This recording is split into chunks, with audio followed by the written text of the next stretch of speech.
Kalau pernah kita hitung itu mestinya kalau semua paslon itu majuin calon sendiri itu ada 7 sampai 8 paslon di Bisa Jakarta bertarung gitu ya. ya. Tapi faktanya cuma 3 ya. Bahkan satunya ini nggak pakai tiket partai gitu ya. Bansos dan peran aparat. Iya. Kira-kira kalau di Jakarta gimana dibandingkan dengan Jawa Tengah? Pertama memang harus memaknai tujuan survei itu membaca pola. Bobotnya ke sana. Saya agak kurang kalau bobot prediksi itu dibebankan ke survei. Jadi Ya, 5 tahun ke depan itu publik rekam jejaknya itu tahu, oh si dia RK menjanjikan ini ini, menjanjikan kita ini, nagihnya itu kita ya. nagihnya itu gitu. Jadi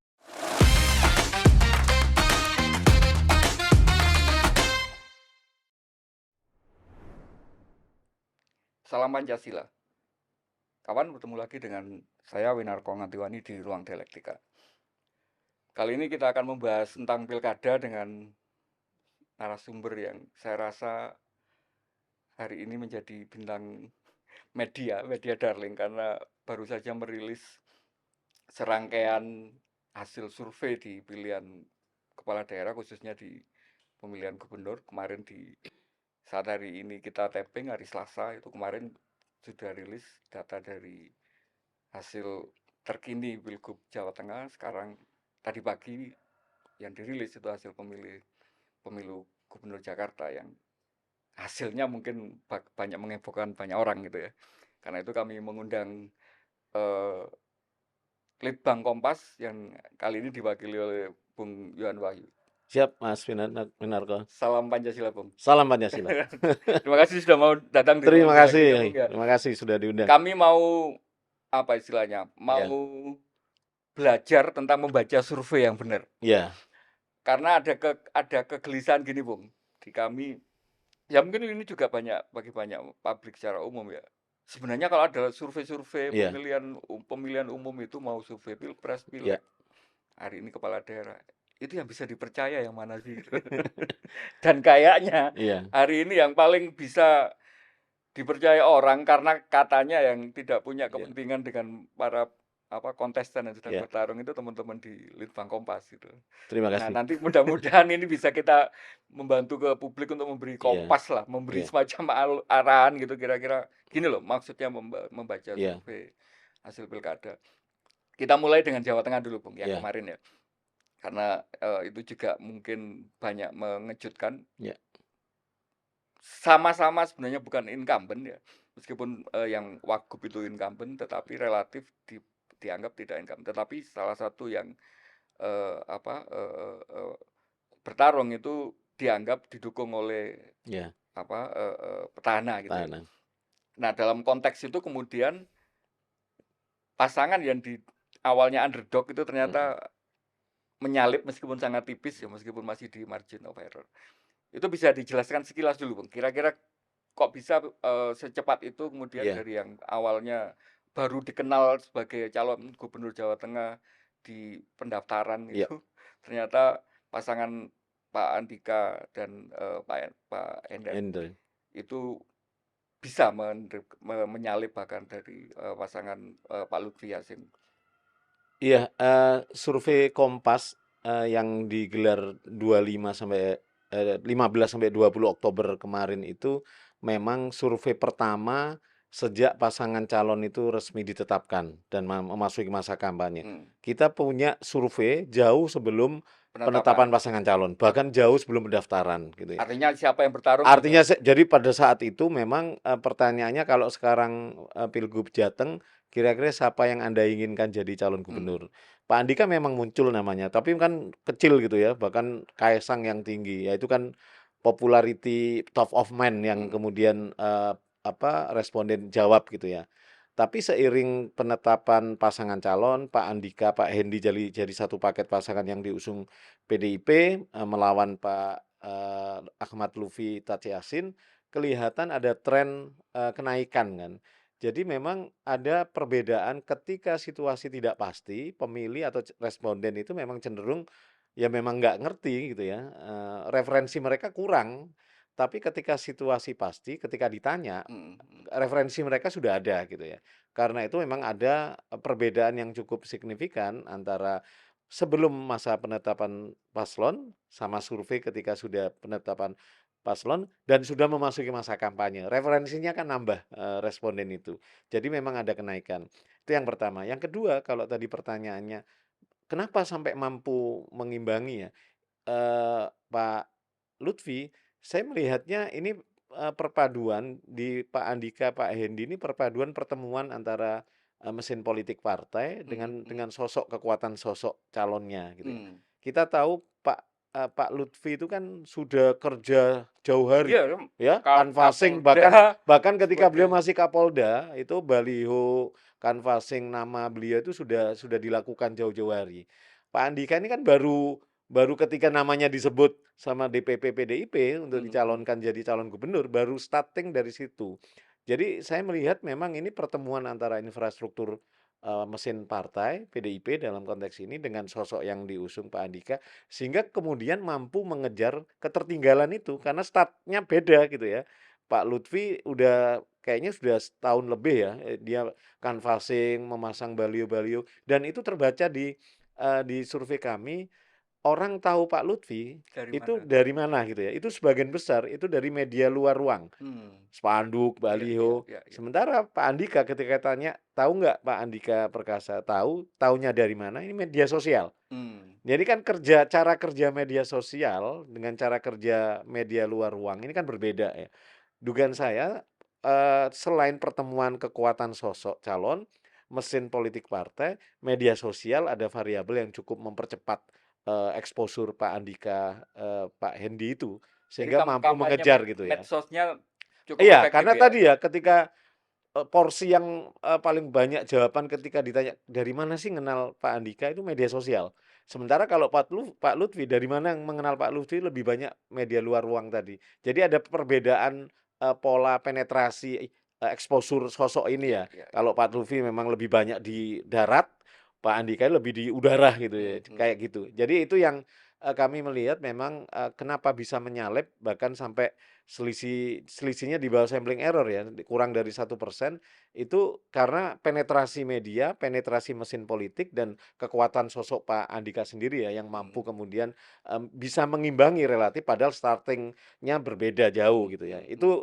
Itu yang kita lihat. Lah bagaimana ke depan, saya pikir ya tergantung konsistensi kerja-kerja canvassing di 3 poin itu Pak Andika, sejauh mana Pak Andika mampu memperkenalkan, karena kalau lihat tingkat popularitas kedua sosok ini memang masih di bawah 70% ya, Jadi masih ada 30% yang ada yang belum nggak tahu ngerti nih ya? nggak ngerti, heeh. Ya wajar karena kedua tidak ada petahana tadi Mas Win kan, jelas, tidak ada petahana dalam konteks ini gubernur ya, itu yang running gitu. Ada Taj Yassin, petahana calon wakil gubernur, petahana wakil gubernur tapi tidak running ke Iya, gubernur. iya, iya. Jadi memang orang di survei juga melihat sosok gubernur atau sosok wakil gubernur ketika mempertimbangkan pilihan, Itu sosok pengaruh. gubernur Iya, lebih iya. banyak.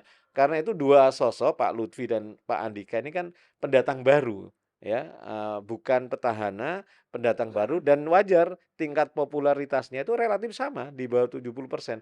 Nah, ini PR-nya bagaimana menggenjot sampai itu naik terus dengan waktu tersisa kurang lebih 3 pekan ke depan ini. Karena Hmm, popularitas itu akan dekat dengan likabilitas, hmm, kesukaan. hmm, hmm. Orang tahu Tahu dulu, dulu. seneng, orang seneng ya milih. Nah, ini tahapan ini yang sebenarnya, harus terus digenjot gitu ya. Tentu, eee ada faktor-faktor lain yang di luar itu yang kita survei pasti juga menangkap. Apakah misalnya dalam konteks, politik uang misalnya, kita tanya, "Apakah Anda, akan memilih?" Kita ada tawaran, ya di survei memang kecil gitu ya, mengaku untuk akan memilih gitu ya. Tapi ketika ditanya, "Kalau ada uang itu berapa?" Mereka jawab, misalnya nominalnya itu ya antara 100 sampai 300 gitu ya.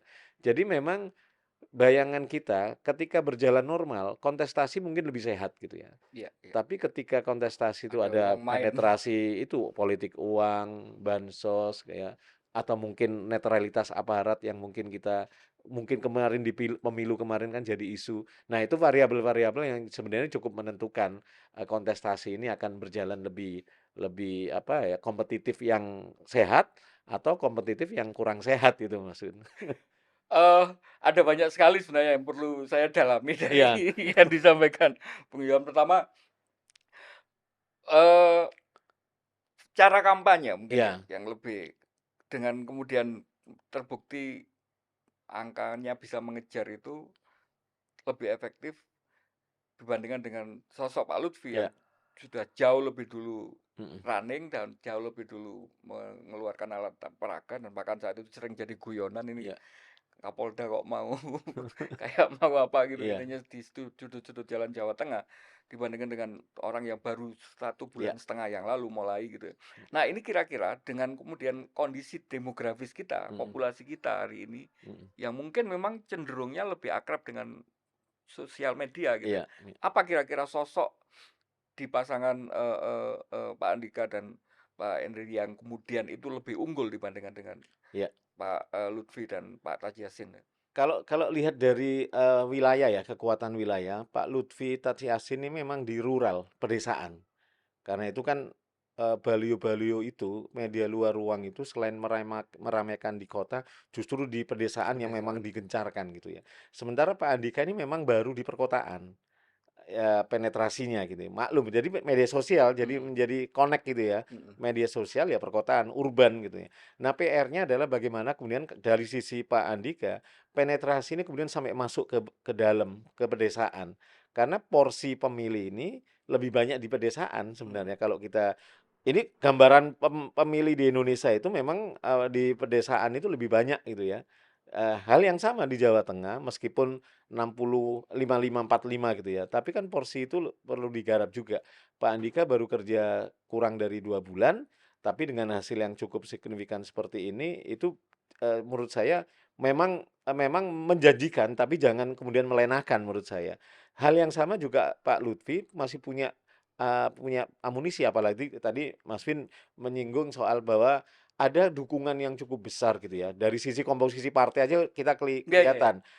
Kim Plus itu kan di posisi Pak Lutfi, Pak Tadsyasin, sementara Pak Andika hanya PDIP dan hanya PDIP ya. Jadi dari porsi itu saja kelihatan dukungan politik, resource politik dari partai itu memang lebih banyak di Pak Lutfi. Tapi sekali lagi kalau kita kembali kontestasi pilkada itu memang milih orang, tidak milih partai gitu ya. Memang ada gejala split voting, orang tidak selalu linier pilihan partai dengan pilihan calon. Tapi menariknya khusus di Jawa Tengah ini, dari partai-partai yang ada, di dalam kelompok pemilih PDIP, itu 60% itu memilih Pak Andika. Nah, sementara partai-partai yang lain itu, menyebar gitu ya, divided ya, terbelah gitu. Separuh ke Pak Andika, separuh ke Pak Lutfi. Jadi artinya apa? karena split voting tadi? Split voting tadi, artinya kalau kita lihat bandingkan, PDIP juga mengalami split voting, kan 30%-nya nggak ke Pak Andika. Tapi porsi yang ke Pak Andika lebih gede gitu loh. Jadi ini kelihatan, loyalitas pemilih dari sisi PDIP, ini menjadi modal sosial Pak Andika Mhm sebenarnya. mhm Ada mhm. captive market yang sudah jelas nih. Sementara Pak Lutfi ini captive-nya itu karena banyak partai, jadi dia mungkin andalannya adalah yang tercerai-berai itu dikumpulin, dia akhirnya juga menjadi sosial kapitalnya. Tapi tingkat loyalitasnya yang agak mengkhawatirkan di situ. Sementara Pak Andika loyalitasnya mungkin relatif terjaga, terutama dari pemilih PDIP ya. Dari 100% responden pemilih PDIP, 60% lebih itu ke Pak Andika. Mmm, Beda dengan partai-partai yang lain, Golkar, Gerindra, ini split semua gitu ya, nggak ada yang kelihatan terbagi rata gitu ya, separuh-separuh ke Pak Andika maupun ke Pak Lutfi. Jadi Pak Lutfi, kayaknya nggak mungkin mengandalkan mesin partai, karena memang pemilih partai cenderung terbelah. iya, Sementara PDIP ini harus digenjot untuk menjaga loyalitas pemilihnya gitu ya, sambil meyakinkan Pak Andi karena basis PDIP tentu di iya iya. rural. Nah ini PR-nya adalah bagaimana kemudian memasifkan, lebih banyak turun untuk mendongkrak popularitas tadi. PR yang sama juga dihadapi Pak Lutfi sebenarnya, itu sih, Mas. Karena saya membayangkan gini, dengan komposisi tadi rural sama sama urban-nya di Jawa Tengah dan kemudian itu efektif Iya, ternyata kemudian bisa dipakai untuk menggarap. Sedangkan kita tahu bahwa ya Jawa Tengah selama ini dikenal sebagai kandang banteng gitu kan. iya, Tentu saja juga itu kawasan pedesanya akan iya, sangat besar sekali mhm, untuk kemudian. Di sisi yang lain kemudian ada data menunjukkan split voting tadi. iya, Sedangkan di PDI relatif, lebih solid gitu iya, ya. Hari ini ketika Pak Lutfi tidak teridentikan sebagai kader salah satu iya, partai, mhm, maka apakah kemudian memang soliditas dari Kim plus partai-partai pendukung ini seolah-olah tidak ada keinginan yang lebih. Iya, iya itu salah satu kelemahan, sosok Pak Lutfi karena tidak identifikasi keparteannya kan memang, tidak kuat ke mana, karena memang beliau dari latar belakang Polri dan kemudian diusung banyak partai yang nggak mungkin salah satu partai kemudian mengasosiasikan sebagai partainya Pak Lutfi. Dan di survei kami juga ada pertanyaan gini, apakah Anda lebih menerima sosok militer, kemudian sama sosok polisi? Jadi pamor itu juga menguntungkan Pak Andika, Ini apa, karena 50% lebih itu lebih menerima militer. yang ramai kan identik kampanye Sambo lawan Oh iya, versus Rambo itu itu ya. faktual di lapangan ya, di faktual di Oh, lapangan ada ya memang. pertanyaan seperti itu ya? Oh, nggak ada, kalau Oh, bukan pertanyaan yang tadi militer atau polisi tadi. ada. Jawabannya gimana? Jadi memang 50% lebih menerima kalau militer. Jadi kan masing-masing kita tanya nih, kalau latar belakang militer Anda suka atau menerima apa suka? Ya suka, itu 50% lebih. Sementara kalau latar belakang polisi misalnya, itu 16% yang suka gitu.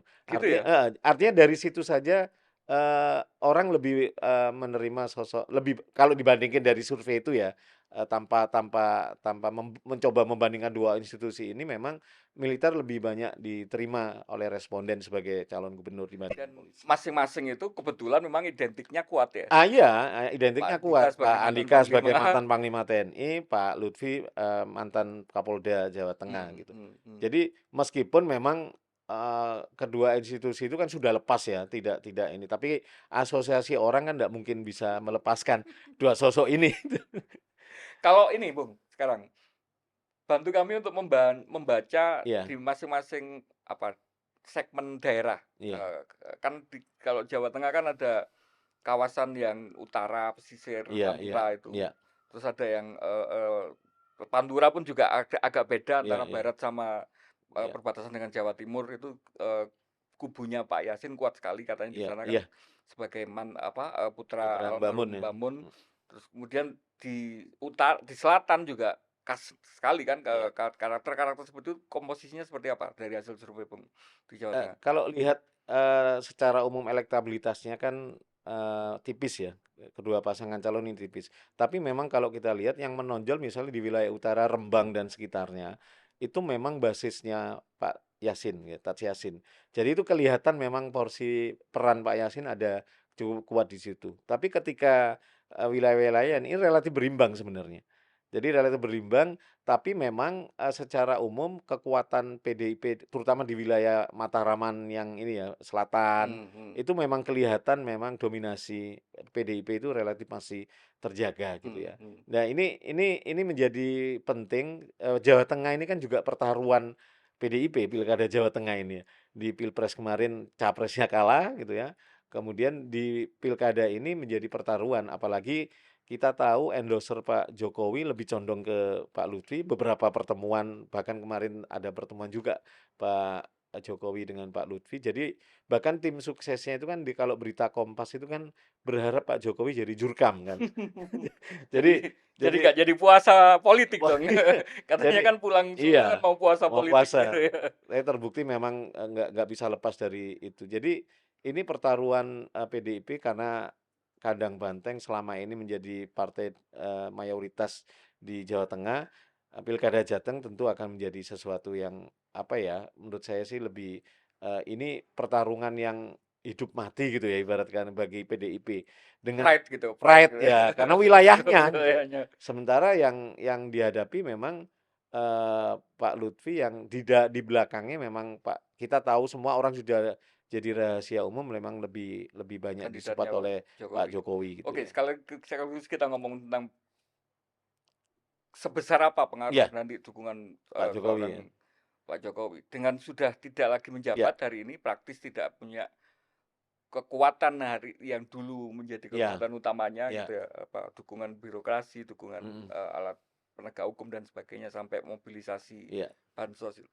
Apakah kemudian sosok Pak Jokowi mhm, sendiri sebagai figur yang kemudian katakanlah asli Jawa Tengah iya, dengan track record yang mungkin bagi orang Jawa Tengah juga ada semacam iya. hal yang lebih lebih lebih dekat gitu ya, itu akan berpengaruh terhadap Iya. kontestasi di Jawa Tengah ini? Di survei kita ada pertanyaan, apakah Anda mempertimbangkan, dukungan Pak Jokowi dalam Hmm. memilih pasangan calon? Angkanya itu terbelah antara ya mempertimbangkan sama tidak mempertimbangkan. 43% itu mempertimbangkan, 42% tidak mempertimbangkan. Yang lain ya tidak tahu gitu, enggak jawab. Artinya kalau kita bandingkan dengan pertanyaan yang sama di survei ketika Pilpres, ini turun. Jadi Sudah nggak sakti lagi. jadi kalau di Pilpres dulu di atas 50% orang kemudian, Kalau Pak Jokowi milih kalau itu, Jokowi mendukung salah satu capres, dia akan kita ikut. akan ngikut apa enggak, itu di atas 50%. Artinya apa? Ini ada penurunan yang, ya mungkin ya karena status Pak Jokowi tidak lagi menjadi presiden, sudah tidak punya pengaruh secara apa ya, politik gitu ya, beda ketika jadi presiden, itu yang sedikit banyak kemudian menjadi kalkulasi orang tidak lagi mempertimbangkan Pak Jokowi. Hmm. Tapi dengan angka 43% itu juga bukan angka yang kecil Kecil. gitu ya. Jadi kalau Artinya kita masih ada masih ada ada, segmen yang akan heeh, artinya kalau, kita coba cross dengan pemilih Pak Andika dan pemilih Pak Lutfi, di dalam pemilih Pak Lutfi itu angkanya masih di atas 50% yang mempertimbangkan, dukungan Pak Pak Jokowi. Jokowi. Sementara di dalam pemilih Pak Andika itu sudah di bawah, jauh di bawah, hanya 33%-an orang yang mempertimbangkan Pak Jokowi. Hmm. Jadi memang Pak Jokowi memang tidak sekuat pada saat menjabat presiden, tapi bukan berarti sudah habis, tapi memang, loyalitas, pemilih yang masih melihat Pak Jokowi ini memang lebih banyak di kelompok pemilihnya Pak Lutfi gitu ya. Jadi memang segmennya sudah mulai, terbatas, tapi tetap ada gitu ya. Tapi yang jelas dari pemilih PDIP itu sudah mulai melemah, dari kelompok pemilih PDIP apakah mempertimbangkan Pak Jokowi, itu jauh di bawah 50% itu yang mempertimbangkan. Dengan melihat kondisi yang seperti itu, Iya. saya nggak tahu ini nyebutnya menebak atau menujum. Kira-kira nanti Pak Jokowi turun beneran apa enggak? Saya nggak tahu ya, karena Pak Jokowi juga belum merespon soal jawaban, timnya Pak Lutfi untuk jadi jurkam Jurkam. gitu ya. Tapi kalau kita merefer, beliau mengadakan pertemuan itu kan sebenarnya atensi itu tetap ada ya. Hmm. Mestinya ya sudah nggak usah Enggak. nggak usah bikin pertemuan dengan salah satu paslon, ataupun kalau kalau mau pengen netral ya dua-duanya ditemuin, ya ini kan enggak ya.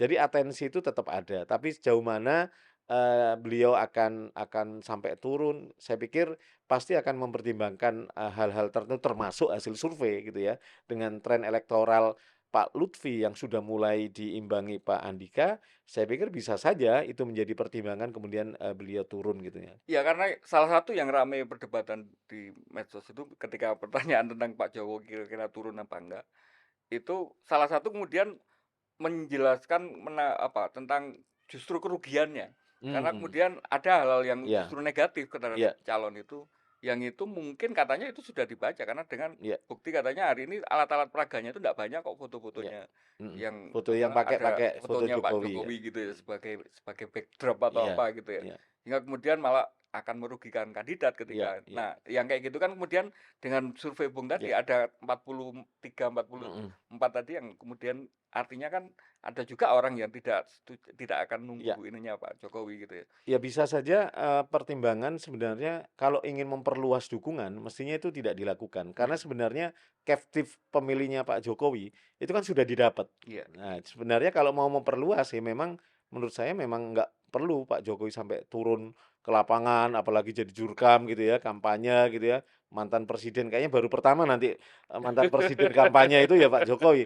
Jadi saya pikir, pertimbangan-pertimbangan sejauh mana dampak elektoralnya sampai kemudian Pak Jokowi turun mungkin akan dihitung ya. Kalau memang dampak elektoralnya tidak begitu besar, tapi effort-nya Pak Jokowi sampai turun itu, saya pikir itu tetap akan dihitung. Justru menurut saya dalam konteks, mendulang tambahan elektoral, ini harus terbuka.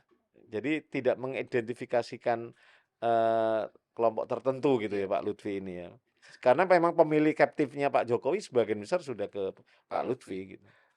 Dua hal lagi, Bung. Pertama, tadi juga sudah disampaikan sekilas Iya, tentang kemungkinan pengaruh uang iya, money iya, politik gitu ya. Bansos dan iya, sebagainya. Karena hari ini sudah ada berita katanya sudah akan ada rencana penggelontoran bansos iya, dari Kementerian Sosial iya, ke Jawa Tengah senilai 78 iya, miliar. Yang itu lagi-lagi kemudian mengingatkan kita Iya, ketika bansos benar-benar dipakai sebagai mhm, senjata untuk menggerakkan pemilih di pemilu dan pileg 2024 kemarin. Nah, ini kira-kira apakah bansos ini tetap akan menjadi aktor ketiga iya. selain ini di lapangan nanti? Iya, dari sisi undecided voter ya, yang sekitar 34% itu memang sebagian besar juga di desa, Mas. Jadi sedikit banyak, jadi kena ada alasan, apa alasan kok belum menentukan pilihan? Memang paling besar itu alasannya alasan yang ini ya, menunggu debat, pingin tahu calonnya, karena memang popularitasnya masih rendah ya, jadi Iya, wait iya, and iya. see gitu ya. Dugaan saya memang faktor, pragmatisme itu juga tidak bisa kita abaikan ya. Maksudnya gini, ya tinggal mana mana pasangan calon yang sebenarnya mau menguntungkan mereka. Nah, salah satu faktor Yang itu menguntungkan itu. potensi politik uang itu kan Ditawari juga berapa gitu kan. bisa aja gitu ya. Jadi ini membahayakan karena memang kita tidak punya regulasi yang, melarang aktivitas bansos itu misalnya dilakukan di masa kontestasi pilkada atau paling nggak di masa kampanye kalau bisa Iya, sih iya, iya. bansos nggak usah dulu misalnya ya. Kita kan nggak ada Sehingga regulasi tidak sehingga mempengaruhi tidak tadi kan. mempengaruhi ya. Kita tidak punya regulasi, terkait itu. Jadi kemarin di Pilpres kemarin kan ya kemana aja itu, bansos itu kan memang program pemerintah, kita nggak bisa menutup mata itu memang program yang memang sudah diagendakan. Tapi, alangkah elok memang ke depan itu ada regulasi yang kemudian di masa kampanye kalau bisa memang tidak dilakukan itu, kecuali kondisi-kondisi yang, bencana ya, kita nggak ini. Tapi yang kondisi yang relatif, tidak ada bencana, mestinya aturan-aturan itu perlu dipikirkan Toh untuk nunggu mengurangi sebulan itu. lagi Iya misalnya iya, gitu kan. toh masa kampanye pendek di Iya, pilkada iya. ini, itu sih. Ada semacam kekhawatiran yang dan menurut saya itu sangat Iya beralasan ya. Dengan kemarin Pilpres dan Pileg 2024 yang begitu ugal-ugalan tentang bansos. Itu kan biaya sosial sangat tinggi, jadi iya biaya politik sangat tinggi gitu ya. iya Yang kemudian yang paling mengkhawatirkan itu adalah masyarakat menjadi kayak semacam imun tentang program iya karena sudah menetapkan harga gitu loh. iya iya Wis ono regone gitu iya kan. iya. Price tag-nya itu sudah ada. Yang itu kemudian menjadi ekspektasi nanti Iya iya pemilu itu ya iya. saya akan dapat sekian gitu loh, apapun yang ininya. Nah, itu apakah kondisi seperti itu akan Ya kalau terjadi lagi di kalau kita mereview penelitiannya Mas Burhanuddin iya. Mutahdi itu ya soal, politik uang itu, eee, jadi dari sisi kontestan itu ada sikap prisoner dilemma itu ya. Jadi, merasa ketika kontestan yang lain itu ngasih duit, Mau dia nggak merasa mau. nggak nyaman, nggak Iya, aman, mau nggak mau. khawatir, nggak mau ngikut akhirnya. Nah itu problem satu. Yang kedua, selama tidak ada permintaan, ya nggak usah nawarin gitu loh. Ya sebenarnya kalau semua kontestan, paham itu sebenarnya politik uang nggak ada. Cuma masalahnya itu kan sudah menjadi apa ya, eee, pemilih kita yang sebagian besar secara pendidikan menengah ke bawah, melihat kontestasi ini juga pesta gitu kan. Jadi ketika ketika asosiasinya ada kampanye, pasangan calon datang atau tim suksesnya datang, ya mereka berharap ada keuntungan keuntungan materi di situ. Nah, ini pertemuan Iya, antara antara kontestan yang, sangat pragmatis ya, sementara pemilih juga ada ada kebutuhan kebutuhan materi. materi, jadi ketemu gitu loh. Ya ini bahaya ketika ketika kondisi, masyarakatnya memang secara ekonomi, lagi menengah ke bawah, ada kebutuhan-kebutuhan ekonomi yang, harian ya, sifatnya harian ya, karena memang berapa sih dikasih gitu kan, tapi bagi mereka ini sesuatu yang besar gitu. Nah ini yang sedikit banyak mengganggu upaya-upaya kita berharapan-harapan kita ke depan ya, pemilih cerdas, pemilih Makanya yang kok ini saya mengkhawatirkan yang Jawa Tengah dengan undecided yang belum ini, iya, itu salah satunya pertimbangan karena pertimbangan itu. kemudian salah satu yang rame itu misalnya di medsos itu sudah hitung-hitungan anggota keluarga, Bung. Jadi kakaknya ada berapa gitu ya, Iya. bapak, ibu, anak sudah bisa milih. Meskipun di survei memang tidak menjawab itu ya, respondennya. Jawabannya jawaban yang ya pingin menunggu debat, sebagian besar yang dijawab itu 20% lebih itu nunggu debat dan nunggu lebih mengenal pasangan calon gitu ya. Tapi ada beberapa yang ya intinya ya belum tahu yang jawab-jawab, tapi memang nggak ada yang secara jujur Iya, menjawab nunggu politik uang itu nggak ada. oke. Yang terakhir, Bung, peran negara. Iya, khususnya mungkin hari ini, kita sudah punya pemerintahan baru, presiden, yang meskipun di pidato-pidatonya Mhm, ada tone positif untuk tidak iya, ingin terlibat secara langsung gitu, mhm, tapi tentu saja trauma-trauma bagaimana kemudian aparat, sipil, aparat negara sampai kepala desa mhm, digerakkan. Bahkan sudah terjadi misalnya di Semarang iya. ada apa, Bawaslu Bawaslu membubarkan kepala pertemuan di desa ya? salah satu, hotel di Semarang karena ada mobilisasi. Artinya kemungkinan Mhm, negara dalam dalam artian aparatnya baik dari iya. pusat sampai ke bawah itu ikut bermain lagi, itu kan juga ada. Kira-kira gambarannya di Jawa Tengah seperti apa? Ya potensi itu pasti tetap ada ya, apalagi di tengah hasil survei yang sangat kompetitif seperti ini. Kuncinya adalah bagaimana Bawaslu berani menindak. Sebenarnya kuncinya kan di penindakan, Mhm yang mhm. pertama. Yang kedua, kuncinya juga bagaimana masyarakat kita, terutama mungkin, pasangan calon masing-masing pasangan calon ini, tim suksesnya kan berkepentingan ini kontestasi ini kan, kontestasi yang, jujur gitu ya, kontestasi yang bersih gitu ya. Jadi ketika ada kasus, misalnya ada politik uang, ada pelanggaran pemilu yang intimidasi, mempengaruhi pemilih untuk memilih calon tertentu dengan memberikan imbalan barang atau uang, saya pikir ya berani melapor ya, berani melapor itu. Cuma masalahnya kan selama ini, keberanian untuk melapor itu kan rendah, mungkin ya, karena ekspektasinya nggak akan besar ini akan lanjut gitu ya. Jadi ini sebenarnya kuncinya adalah di keberanian penindakan, terutama dari Harus ada teman-teman efek jerah Bawaslu, lah gitu ya? harus ada efek jerah. Apa yang dilakukan Bawaslu di Jawa Tengah dengan membubarkan itu sebenarnya itu, harapan ya, harapan baru, oh ternyata bisa juga ya, berani juga, Bawaslu melakukan itu. Dan ini menurut saya pesan pesan ke semua, termasuk ke masyarakat, kontestan, kita ini bukan tanggung jawab Bawaslu juga, nggak hanya tanggung jawab Bawaslu, tanggung jawab semua orang menjadikan kontestasi ini lebih fair, lebih lebih bersih dan lebih beradab gitu ya, agar kemudian kalau prosesnya bersih, prosesnya lebih, fair play, kita akan menghasilkan pemimpin yang juga bersih gitu. Karena salah satu yang dikhawatirkan dari Jawa Tengah itu tentu saja adalah identiknya kedua kandidat ini dengan institusi, Iya, negara gitu kan. negara, Yang satu mantan Kapolda, yang iya, satu mantan Panglima TNI. mhm, Tentu saja kita kan tidak kepingin ada pertarungan bener, politik antara iya, polisi dan tentara di lapangan ketika iya, dimanfaatkan untuk pilkada iya, gitu. iya, Nah itu kira-kira ada nggak indikasi-indikasi bahwa itu dari surveimu survei. itu yang kemudian ada kemungkinan itu bisa di Kalau dari survei sih belum ada indikasi ke sana ya. Jadi, kita yang terkait itu pun kita hanya menanyakan soal yang persepsi background tadi ya? background tadi ya, dengan latar belakang militer, latar belakang polisi, nggak hanya 2 itu aja, kita tanya juga latar belakang akademisi, latar belakang kepala daerah misalnya, atau latar belakang, pengusaha, apakah menerima Mhm mhm. kalau mereka itu maju jadi calon kepala daerah gitu. Jadi kelihatan memang kalau dibandingkan antara polisi dan Lebih militer diterima lebih tentara ya? gede TNI gitu. Jadi Mhm. itu aja sih, tapi kalau sejauh apakah tentu ada juga pertanyaan apakah Anda khawatir jika atau harapan pilkada ini berjalan damai, ya itu tinggi banget ya. Ada ekspektasi yang berharap pilkada ini berjalan damai saja gitu, tanpa ada, sesuatu yang, kekerasan atau kericuan. Sebenarnya harapan publik itu terutama masyarakat Jawa Tengah ini, ya ini pilkada yang damai Iya gitu iya ya. iya iya. Iya, sekarang kita ke Jawa, ke Jakarta Siap mungkin, siap. DKJ. Mengejutkan juga, Iya, hampir sama konstelasinya gitu ya. sama mepet. Dua-duanya bukan incumbent, tapi satu Iya, didukung koalisi besar, satu hanya mhm, didukung oleh satu partai, yang satu baru mulai dikenalkan iya ini, yang satu sudah lumayan running-nya, iya tapi kemudian hasilnya ternyata lumayan mengejutkan juga iya gitu. iya, Pasangan, mhm, Pram Rano Karno mampu menyalip, pasangan RK dan, RK, Suwono. betul. Apa kira-kira highlight-nya dulu?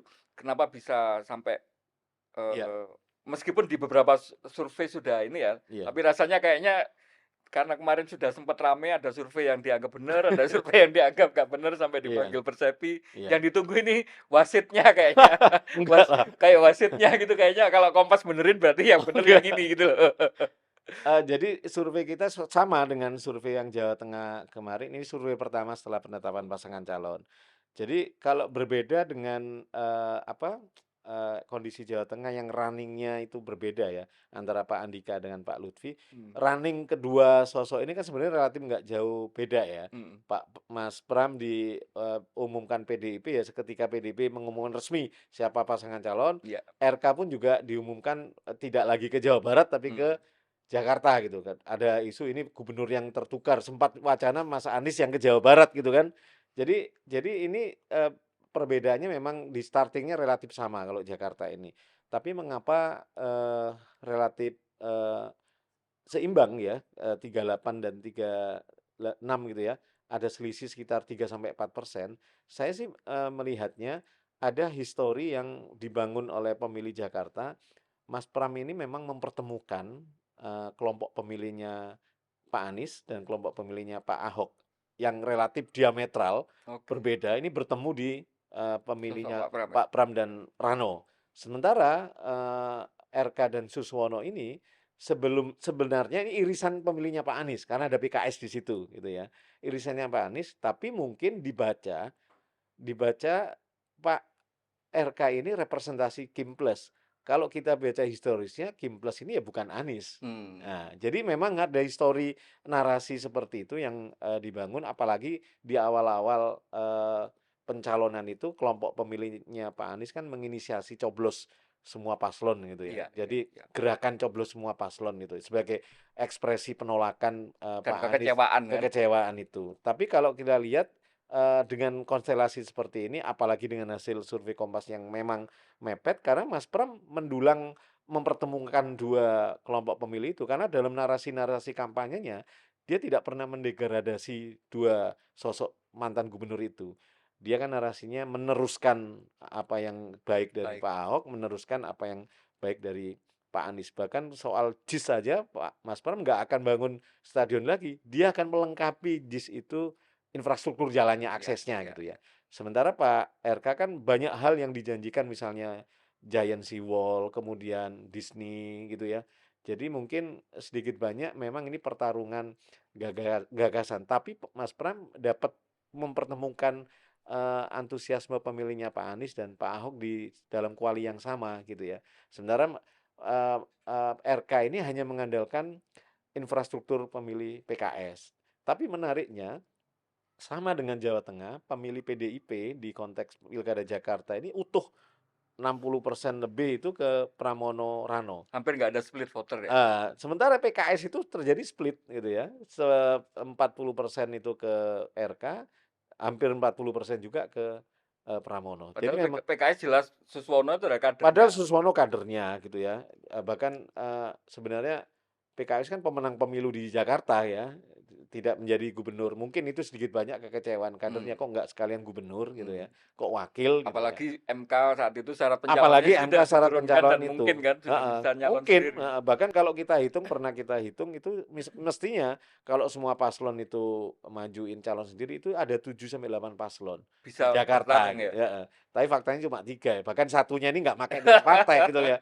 Jadi ini kelihatan memang dengan imbangnya elektabilitas ya, meskipun Mas Pram di atas 3-4% di atas RK, bisa kita katakan masih dalam batas margin error, ini relatif masih berimbang gitu ya. Hmm.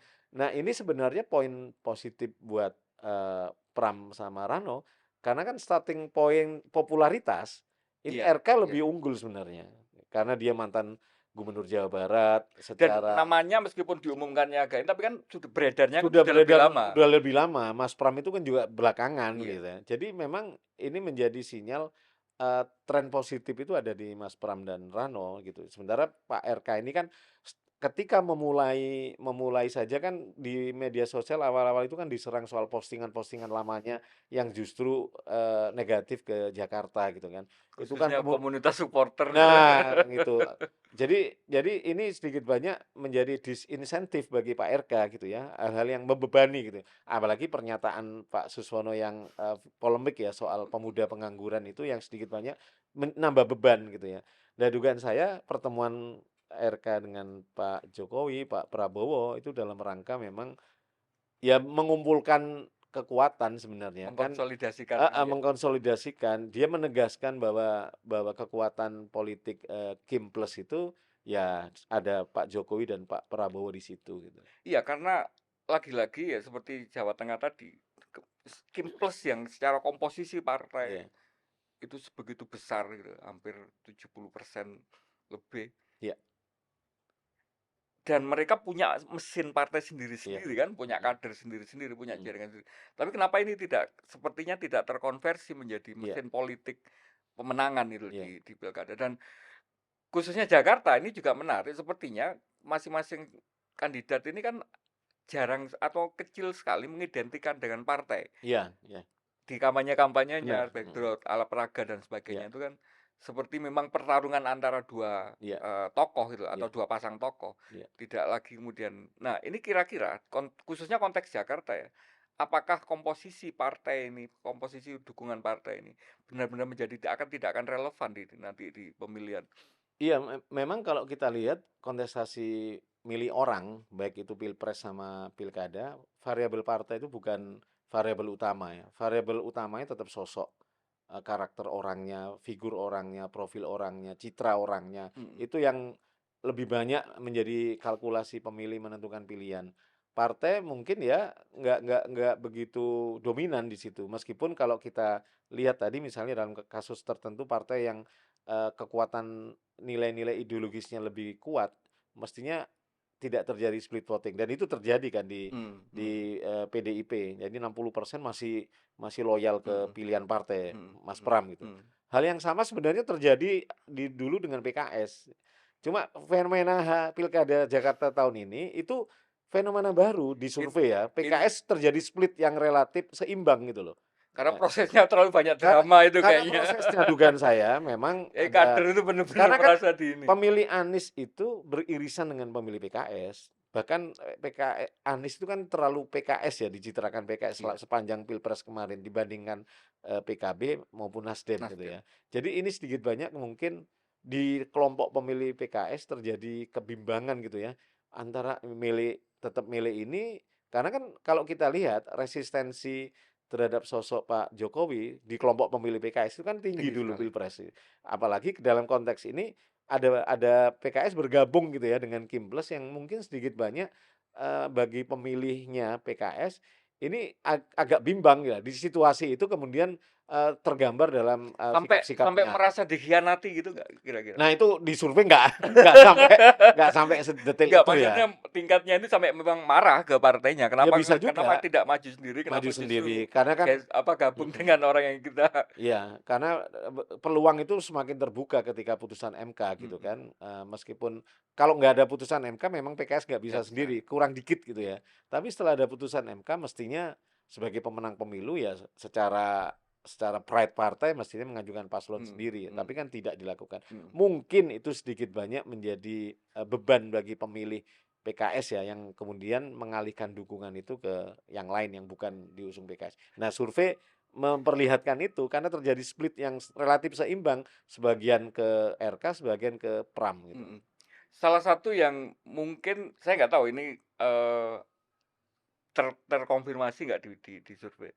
Saya merasa bahwa Iya, Pilgub Jakarta kali ini itu mhm, pilgub yang lumayan, eee, modern dalam pengertian pertarungan idenya iya, lebih mewarnai ruang publik. iya, Tidak terlalu banyak isu-isu yang itu kemudian ya menjadikan iya, semacam pertarungan keras iya, ideologis gitu ya, iya, tapi lebih pada memang mhm. gagasan-gagasan gitu. Nah, apakah itu memang terbaca di survei Iya, yang itu?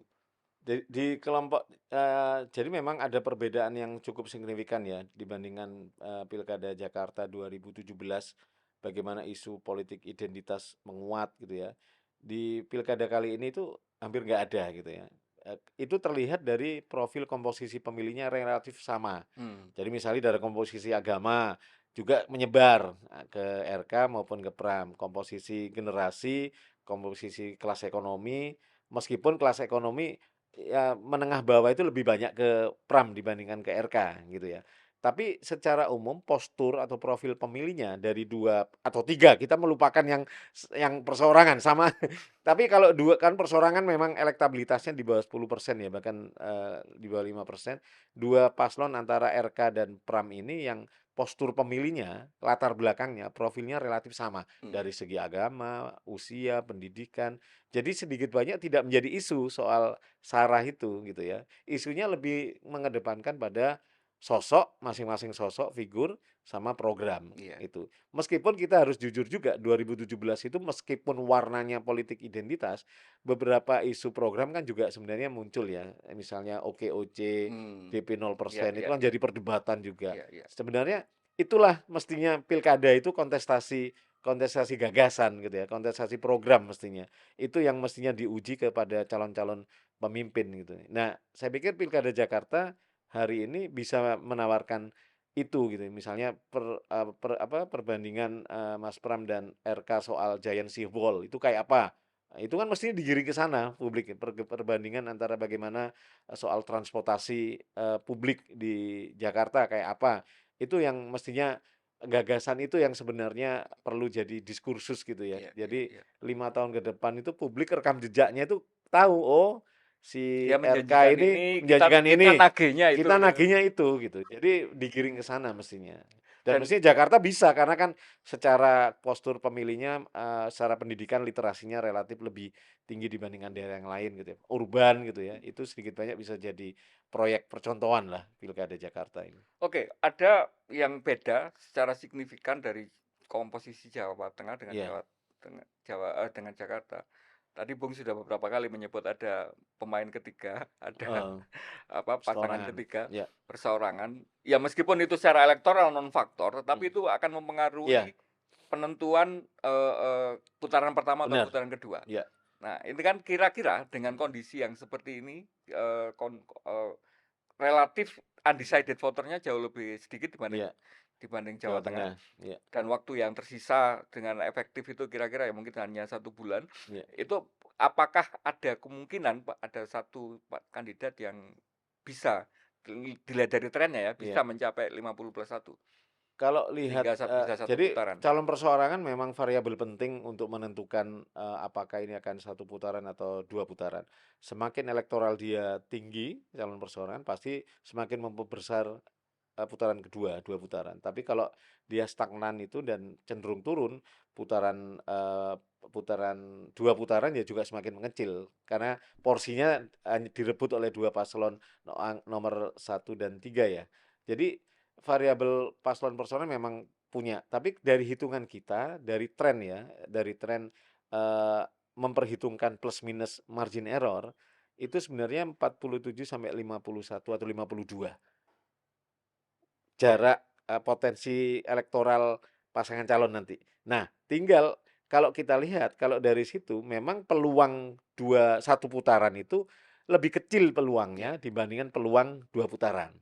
Kan 47 sampai 51 gitu ya. Angka di atas 50-nya kan cuman satu terlalu persen gitu. cuma 1% dibandingkan yang ke bawah. Nah, ini potensi 1 putaran memang lebih kecil dibandingkan 2 putaran. Mhm. Jadi tapi bukan berarti peluang 1 putaran tertutup ya.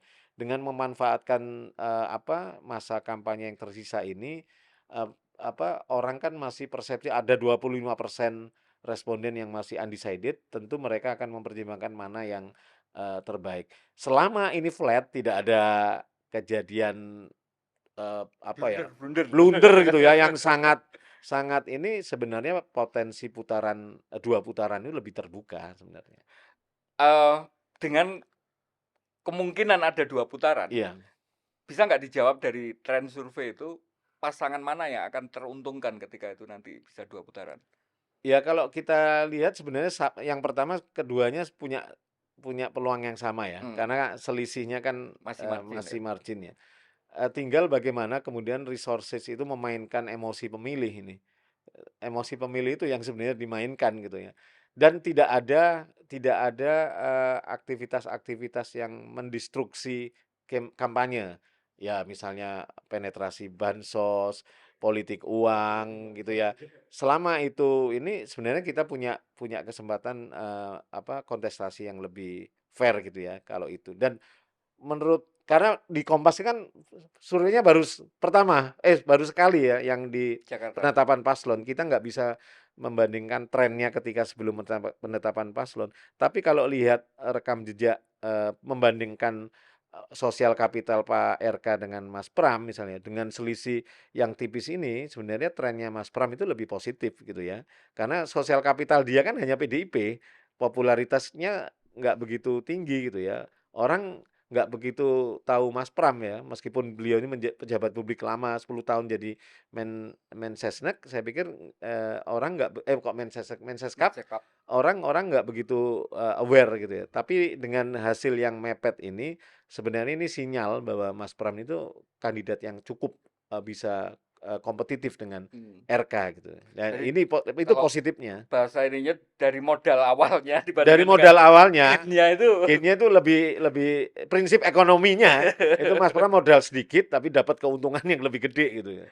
Menarik memang karena kemudian tadi saya di awal tadi mengidentifikasi Bung Pram ini menjadi sosok yang bisa menemukan titik temu Iya, antara kelompok benar. pendukung apa anak abah dengan kelompok Ahoker, Ahoker gitu iya ya, iya. yang cenderungnya memang menjadi semacam ya faktor politik di Iya, Jakarta gitu, mau nggak mhm, mau kita harus mhm, terima, yang itu lintas demografi, iya, lintas lintas, pendidikan dan sebagainya, lintas agama bahkan, yang itu hari ini bisa ditemukan. Di iya, sisi yang lain kemudian sosok, Ridwan Kamil dan Suswon ini beberapa kali melakukan blunder iya gitu ya, iya yang meskipun saya nggak tahu apakah terukur apa enggak dari blunder iya, yang apa, yang soal komentar tentang, Nabi pemuda, mhm. Muhammad itu, karena kemarin ternyata ada yang menarik di demo reuni apa, Oh, 411, 411 iya gitu iya ya, iya, dan itu katanya akan direplikasi reuni heeh, 212 nanti akan membawa isu yang sama, iya tiba-tiba mengangkat isu itu gitu loh iya ya. iya Nah, poinnya bahwa kemudian apakah blunder-blunder ini, iya. itu juga akan secara signifikan mempengaruhi seperti terjadi dulu Iya. Ahok melakukan blunder yang sehingga membalik? Bisa saja, blunder-blunder itu makanya saya lihat selama tidak ada kejadian yang cukup, eee, signifikan ya, pilkada 27 November nanti, hasil survei hari ini itu bisa jadi gambaran apa yang terjadi di 27 November nanti. Tapi ketika ada sesuatu yang blunder atau yang cukup signifikan, karena rekam tadi 2017 saja Ahok blunder, itu sangat mempengaruhi, elektoral ya. Saya pikir hal yang sama bisa aja terjadi apalagi kalau menyangkut isu-isu yang sensitif gitu. Tapi kalau selama itu nggak ada, kalau, merujuk hasil survei ini dan survei lembaga lain yang relatif tidak jauh berbeda dengan Kompas, peluang, 2 putaran itu memang terbuka gitu Mhm ya. mhm mhm. Sama dengan pertanyaan di Jawa Tengah tadi, Iya, pengaruh sosok, Jokowi mhm. di Jakarta kemungkinan seperti apa? Sebenarnya tidak sekuat di Jateng ya, di Jateng 43%, sebenarnya di Jakarta nggak begitu kuat, justru Pak Prabowo yang sebenarnya, Mhm. pengaruhnya lebih tinggi gitu ya. Karena kita lihat, tapi kan Jakarta ini kan tidak Pak Jokowi juga atensinya tidak begitu, kencang gitu ya, paling nggak dari pemberitaan kita lihat. Iya iya. Sementara Pak Prabowo juga, tidak begitu fokus ke situ, apalagi disibukkan dengan membangun pemerintahan barunya yang baru berjalan. Tapi memang pertemuan, RK kemarin dengan Pak Prabowo itu kan sinyal bahwa memang Dan Pak dengan dan Prabowo dan Pak Jokowi juga dan kan? Pak Jokowi juga memang Pak RK memang mau mengumpulkan, dukungan moral ya, bahwa Kim Plus itu memang di situ ada Pak Jokowi dan ada Pak Prabowo. Jadi message ke publik 2 tokoh itu berada di belakang dia Belakang gitu. dia. Tapi jangan lupa fenomena Mas Pram ini sebenarnya kan titik pertemuan antara Pak Prabowo di Mmm, situ, Pak Jokowi di situ, dan PDIP gitu ya. Jadi sedikit banyak mungkin, berjaraknya tidak begitu atensi karena Pak ada Pak Pram Prabowo, itu. karena posisi Mas Pram itu ya sama Pak Jokowi juga, juga Dianggap dekat komunikasi gitu ya. jalan dekat, menteri beliau 10 tahun ya jadi Menseskap, dan Mas Pram juga dekat dengan Bu Mega. Jadi bisa saja ini, kompromi politik, kita nggak tahu ya, ada desain politik yang memang, eee, kedua tokoh ini melepaskan tidak terlalu atensinya terlalu tinggi pada pilkada Jakarta karena siapapun gubernur yang terpilih mungkin ya sebenarnya apalagi kalau Mas Pram yang terpilih itu mungkin jadi pintu jalan komunikasi politik yang cukup baik dengan PDIP misalnya gitu. Bansos dan peran aparat. Iya. Kira-kira kalau di Jakarta gimana dibandingkan dengan Jawa Tengah? Saya pikir, agak resiko kalau kalau memainkan, itu di Jakarta ya, karena sorotan publik spotlight itu kan tinggi banget ke Jakarta. Litbang Kompas saja akan bikin, hitung cepat. Saya pikir juga banyak lembaga lain yang akan melakukan hitung cepat dan pemantauan itu kan cukup tinggi ya, Hmm. pengawasan antusiasme publik untuk menjadikan pilkada ini, antusias itu kan tinggi juga. Jadi saya pikir agak beresiko apalagi dengan referensi pemilih yang referensinya mungkin, sudah menengah ke atas gitu ya secara pendidikan, saya pikir tidak akan begitu, dilakukan gitu ya. Sangat berisiko meskipun ya tidak bisa kita, menutup mata Atau mungkin upaya segmented tuh ya, lebih segmented lebih ya, segmented gitu ya segmented mungkin dan ya? mungkin sudah dilihat, pemetaan mapping mana wilayah-wilayah yang memang sangat efektif untuk dilakukan itu ya kita nggak tahu ya. Hmm. Intinya dalam setiap kontestasi kecurangan itu tidak bisa kita nihilkan kalau kita lihat ya. Tinggal bagaimana sejauh mana derajat kecurangan itu gitu. Saya pikir itu sih tinggal kita sama-sama kami di media melakukan kontrol salah satunya dengan hitung cepat itu Survei. kan untuk mengontrol proses penyelenggaraan hitung cepat. Iya, iya. Bagi publik sendiri Pilkada Jakarta meskipun statusnya tidak lagi ibu kota negara tapi derajat politiknya masih relatif tinggi nih ya. Jadi memang pasti Iya. akan jadi perhatian. Karena salah satu katanya yang ya ini kan juga terkonfirmasi di 2-3 kali pemilu Iya, bahwa kandidat presiden iya, itu dari ketika dia berangkat dari tiket gubernur Jakarta itu kan punya modal yang cukup tinggi minimal untuk popularitas ketika iya, iya, bertarung di tingkat nasional. Sehingga mau nggak mau kan panggung iya, sebagai panggung politik DKJ ini kan tetap menjadi iya. panggung ukuran barometer Mhm. nasional. Nah, harapannya kemudian memang tentu kita kepingin ini menjadi dalam tanda petik praktek terbaik ya dari Iya. proses elektoral Iya, kita kan gitu mhm, kan. mhm, Hingga kemudian hal-hal seperti yang disampaikan Bung tadi mudah-mudahan iya, memang bisa ditemui di Jakarta gitu kan. mhm, Yang terakhir mungkin di Jakarta yang kayaknya juga nggak terjadi di mhm. Jawa Tengah itu faktor identik dengan kelompok supporter. Ini gimana, Bung? Iya, Persija itu meskipun, di survei memang tidak tergambar detail gitu ya, apakah, Persija itu jadi variabel elektoral gitu ya. Tapi kalau kita lihat, pengalaman pilkada 2017 misalnya ketika Anies menjanjikan mau bangun stadion Ya. khusus Persija sebagai pengganti Lebak Bulus itu dan Anies memang dapat meskipun tidak variabel itu ya yang penting kan. Kan variabel pada saat itu adalah variabel kasus Ahok waktu itu yang kemudian membalikkan semua di putaran kedua pemilihnya AHY itu lebih banyak ke Iya. Anies itu yang kemudian nih. Tapi ketika di masa kampanye janji-janji tentang bangun stadion itu bisa saja sedikit banyak itu mempengaruhi elektoral gitu ya. Meskipun kita harus uji juga seberapa besar pemilih apakah orang itu memilih calon gubernur itu karena dia Jackmania gitu loh, itu belum teruji juga. Belum teruji ya? Tapi entitas, Jackmania tidak bisa kita nafikan, mereka adalah bagian dari pemilih di Jakarta. Mereka juga punya isu yang mungkin juga harus jadi concern oleh calon gubernur. Bagaimanapun, Persija sudah punya JIS, Jakarta sudah punya JIS, ini mau diapain gitu ya. Mas Pram misalnya dengan membangun infrastruktur akses agar memudahkan. Nah ini artinya Persija itu kan jadi isu juga gitu ya, meskipun secara elektoral perlu diuji sejauh mana, dampak elektoralnya gitu. Eee, dengan selesainya atau Iya, keluarnya minimal yang sekarang ya, Kak, sorry saya tadi mhm. belum menanyakan, periode survei yang ini itu periode Sama, dilakukan lapangannya kapan? 15 sampai 20 Oktober Ada sama. lagi nggak sampai nanti pemilihan? Nah, kita belum menentukan apa karena waktunya sudah mepet ya ini kan, Waktunya sudah mepet ya? sekitar 3 pekan, umumnya kita menyiapkan survei itu sebulan sebelumnya. Oke. Jadi kemungkinan kita akan fokus di hitung cepat nanti karena persiapannya itu.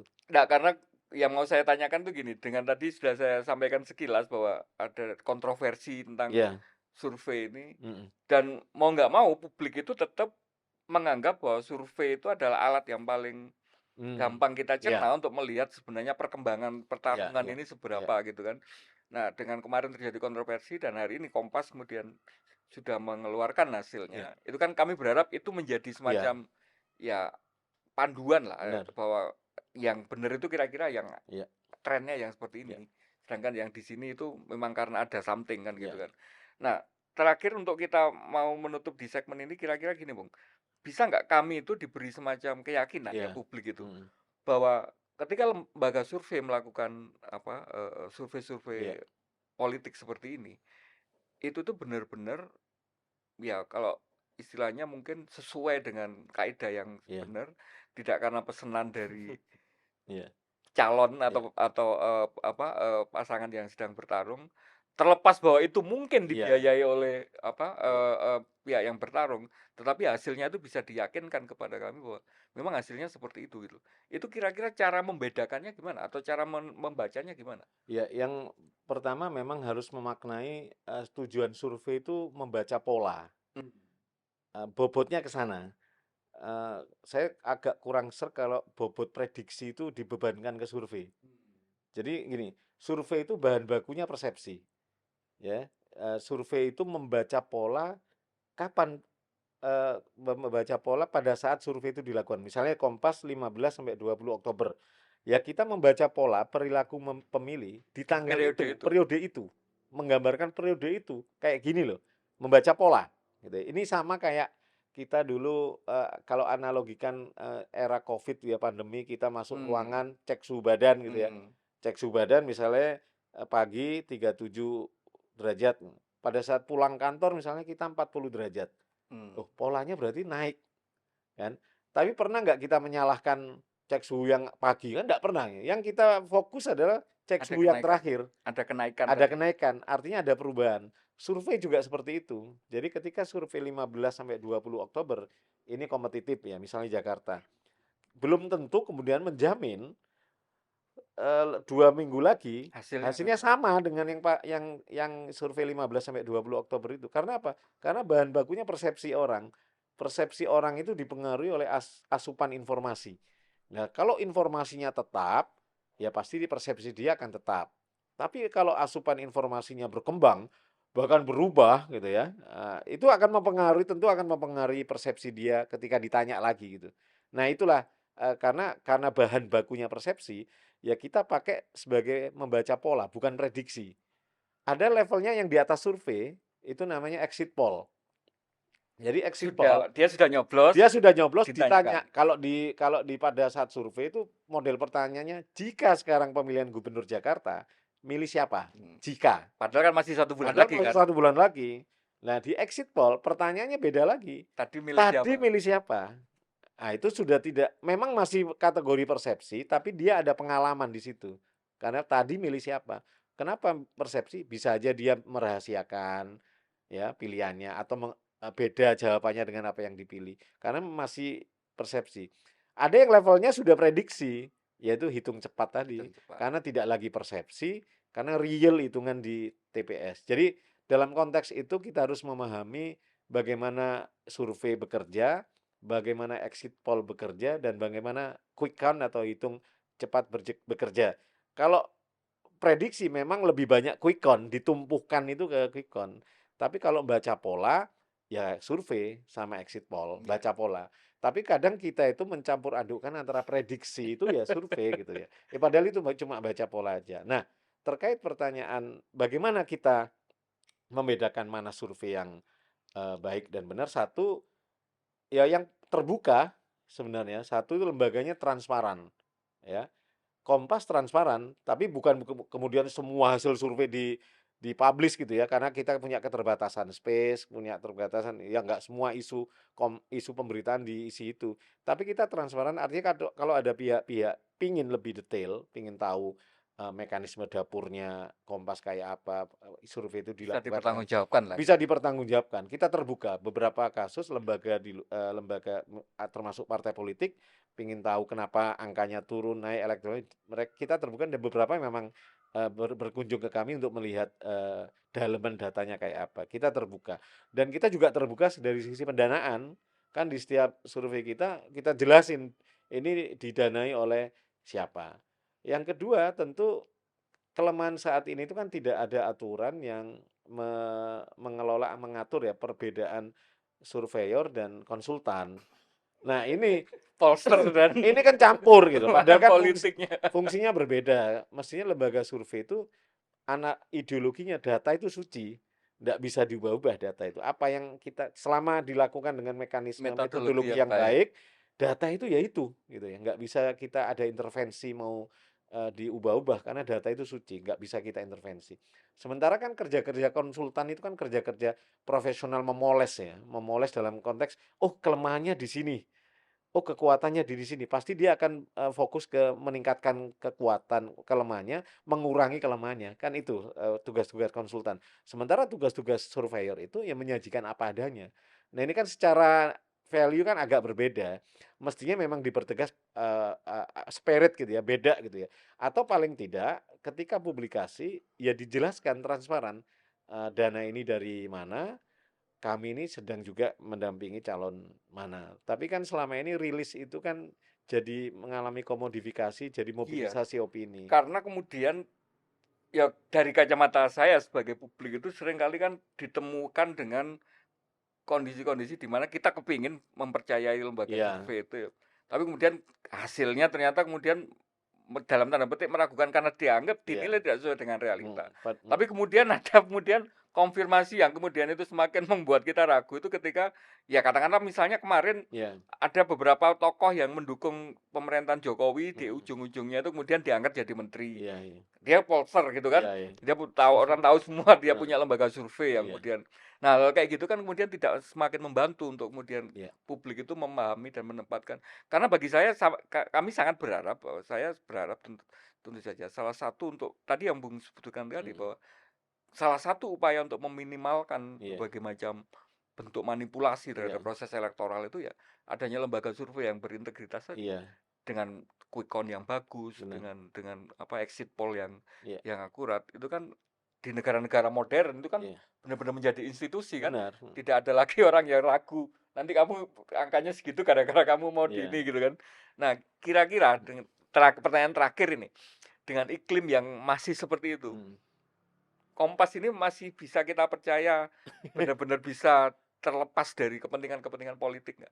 Ya, kita ini kan, bukan lembaga survei sebenarnya Kompas itu, tetap lembaga media. Jadi Punya kita cabang atau punya ini namanya litbang gitu iya, ya? Oke. Litbang bagian dari internal Kompas gitu ya, semacam desk gitu ya kalau di, newsroom gitu ya. Kita tentu berpegang pada undang-undang pers, ya mekanisme, media karena kan cita-cita Kompas itu kan menerapkan jurnalisme presisi, jurnalisme data. Jadi jurnalisme yang tidak dibangun dari, mekanisme jurnalisme konvensional, tapi dibangun dari mekanisme jurnalisme yang coba mengkawinkan dengan mekanisme metode riset gitu. Jadi memang cita-cita kita karena itu kan produk-produk di Kompas tidak sekedar, liputan, eee media yang konvensional, kita juga ada liputan investigasi, liputan jurnalisme data gitu yang dihasilkan dari menemukan informasi atau temuan dari, mengolah data gitu ya. Hal yang sama juga survei gitu ya. Jadi selama Kompas itu menjelaskan pendanaan ini dari mana, dan selama kita tidak juga menjelaskan kita tidak terikat oleh lembaga manapun terkait survei politik, saya pikir ya itu kita serahkan pada publik ya untuk menilainya ya. Yang penting Kompas sudah transparan, terkait pendanaan dan transparan terkait posisi, terkait misalnya dalam konteks, isu Ya. elektoral gitu ya. Menurut kami itu yang sebenarnya yang kita jaga kepercayaan publik itu. Nah, kembali ke teman-teman lembaga survei yang lain, bukan berarti lembaga survei yang lain tidak profesional dan saya pikir hasil Kompas ini kan tidak jauh berbeda dengan beberapa lembaga survei yang lain ya. Tapi memang kita harus paham memang perlu ada, tidak adanya ruang regulasi yang mengatur itu detail, misalnya memisahkan antara Ya, pollster dan, nggak ada firewall-nya lah gitu ya. dan konsultan itu sedikit banyak juga menjadi beban gitu ya Hmm, tidak hanya bagi kita publik ya, saya pikir juga bagi lembaga survei yang yang di kredibel ya. dalamnya kredibel mereka juga beban juga gitu Ya, ya. ya, ya. Tapi untungnya kan ada asosiasi ya teman-teman Persepi, kemudian ada juga ROP, itu sedikit banyak bisa mengawal quality control dan itu representasi publik untuk menghasilkan survei-survei yang benar-benar benar-benar profesional, independen dan apa adanya datanya tidak diubah-ubah gitu. Bung Yan, terima kasih Siap, banyak terima kasih. Senang sekali penjelasannya ngobrol di dan sini. apa ya, bagian dari sedikit memulihkan kepercayaan kami, Terima minimal kasih. saya pribadi terhadap keberadaan lembaga survei ini, Ya, sehingga menjadi bagian dari yang bisa mengawal proses ya, demokrasi kita dan membantu untuk publik juga menentukan pilihan kan tentu saja ya. nanti sebagai, dan mudah-mudahan saya masih berharap ada sebelum nanti hari hanya itu masih ada Survei survei lagi. lagi sehingga mungkin membaca trennya tadi Iya, juga iya. akan lebih akurat gitu ya. Tapi yang saya tunggu tentu saja yang quick count tadi kan, Iya, yang survei yang di hari H yang iya. itu dilakukan untuk mudah-mudahan tidak kapok kembali ke ruang dialektika Siap. karena nanti pasti akan kami minta lagi kesediaan waktunya. Terima kasih. Terima kasih. Salam Pancasila, Bung. Salam Pancasila. Thank you.